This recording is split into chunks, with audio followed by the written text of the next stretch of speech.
बिस्मिल्लाहिर्रहमानिर्रहीम। अस्सलाम वालेकुम। उम्मीद है आप सब ठीक होंगे।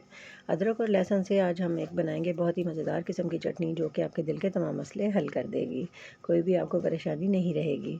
तो चलिए आज की रेसिपी बनाना स्टार्ट करते हैं। सबसे पहले आपने अदरक, लहसुन, हरा पुदीना, हरा धनिया और हरी मिर्चें जो है वो हमें ये बनाने के लिए चाहिए होंगी, और हम इसको लकड़ी के एक चट्टू में जो है वो बारीक पीसेंगे।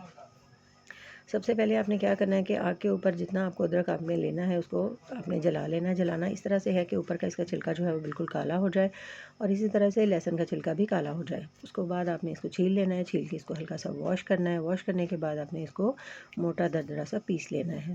ज़्यादा बारीक नहीं करना है इसको, बस आपने मोटा दरदरा ही अदरक लहसुन को रखना है। ज़्यादा बारीक हम नहीं पीसेंगे, क्योंकि मोटा खाने से ही इसकी अफादियत जो है वो ज़्यादा होती है।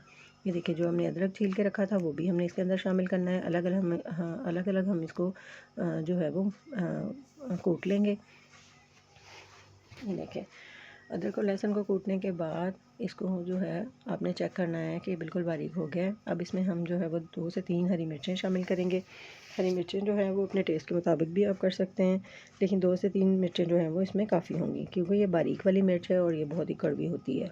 इसके बाद आपने 1 चम्मच इसमें ज़ीरा शामिल करना है, और इसको जो है वो मोटा दरदरा आपने पीस लेना है।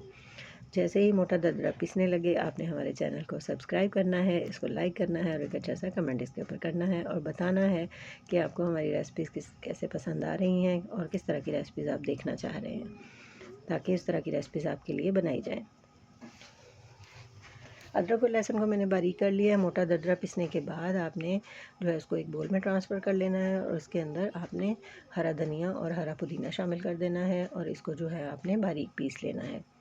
ये देखें, इस तरह से आपने अदरक और लहसुन की क्वांटिटी जो है वो थोड़ी ज़्यादा होनी चाहिए, और पुदीना और जो धनिया है उसकी क्वांटिटी है थोड़ी कम होनी चाहिए।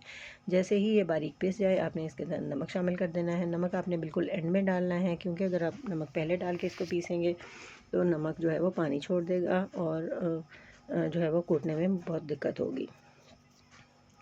अब आपने जो बोल में अदरक लहसुन और हरी मिर्च डाल के ट्रांसफ़र की थी उसको भी इसके अंदर शामिल कर देना है, और इसको दोबारा से ऐसे एक बार पीस लेना है कि ये सारी चीज़ें आपस में यकजान हो जाएं। ये देखें, इस तरह से ये जो चटनी है इसकी बहुत ही ज़्यादा फ़ायदियत है, सेहत के लिए बहुत ज़्यादा अच्छी है। इसको अपने खाने में शामिल रखें, सुबह को और दोपहर को इसको ज़रूर खाना चाहिए। ये देखिए, अब हमने इसको अपने प्लेट में निकाल लिया है। इसको जैसे चाहे सर्व करें। रेसिपी को लाइक करें। अल्लाह।